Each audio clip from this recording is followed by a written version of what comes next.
Put yourselves in the shoes of a hard-working individual in the fields. You wake up early and you go to sleep a little later when all of a sudden your country is being struck down by earthquakes and floods by gods. Just because your people started to be bad and not good. That's right, we're talking about the lost city of Atlantis. Hey everyone, my name is Augustus and I make morbid documentaries on here. I have already tried to film this video like 2 times, and this is the 3rd time, and I hope this is the last time that I film it. Before I start the video, please do subscribe as we're on the way to 500 subscribers. Thank you, and let's get started. Where did the story of Atlantis originate from? Many legends have been lost in time, but this one is a little bit special because we actually know the story of Atlantis. Or do we? Atlantis is a small country or continent in the Atlantic Ocean.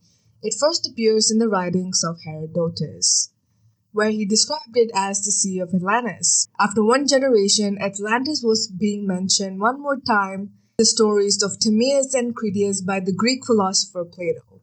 He used the story as a way to convey his political and philosophical ideas. According to Plato, the Atlanteans lived 9,000 years before his own generation.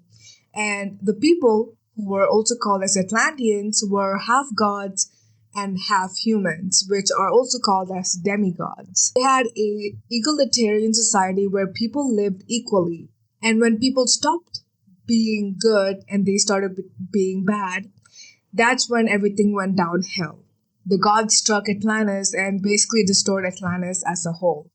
Many scholars thought that at one point Atlantis was an actual continent or country. For example, there was a Minoan kingdom on the island of Centauri, and the Minoan kingdom was very powerful. And hear this, their society was damaged by a volcanic eruption that ended the kingdom once and for all.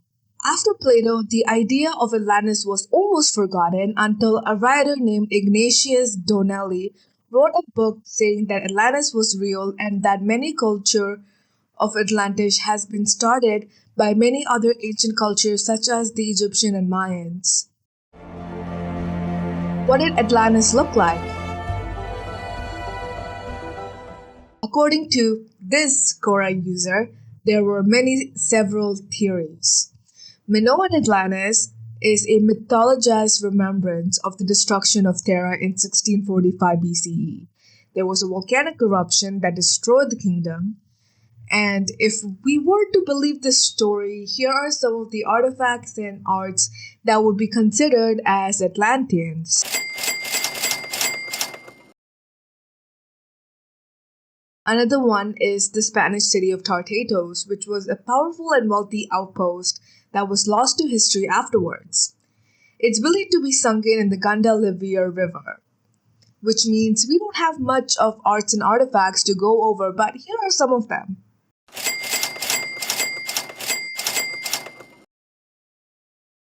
And then, of course, we have Plato's Atlantis. And most scholars think that Plato made the story up for the purpose of conveying some sort of political idea or a philosophical idea where there are perfect governments and perfect people. Plato did give an idea of an arrangement of this city of what it could look like.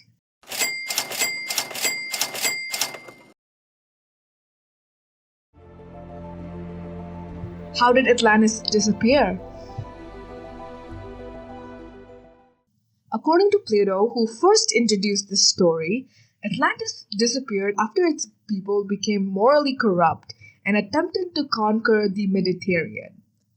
A punishment for the greed, gods, especially Zeus, sent a sudden and violent event consisting of violent earthquakes and floods. In a day, the island was gone and was sunk in the depths of sea, leaving behind an impassable mud shoal. Where was Atlantis located? From the original account by Plato, it was located in the Atlantic, just beyond the Pillars of Hercules. But there are other theories beyond this one. We have the Donana National Park, Researchers have proposed that sunken multi-ringed structures found in mudflats near Cadiz, Spain, which matches Plato's description. Then we have Centauri or Crete, the volcanic eruption of Terra, which impacted the Minoan civilization deeply as a historical event, inspiring the Atlantis legend, the Azores. Some theories believe that the Azore Islands in the mid-Atlantic are the remaining peaks of the sunken continent. Is there any archaeological evidence of Atlantis?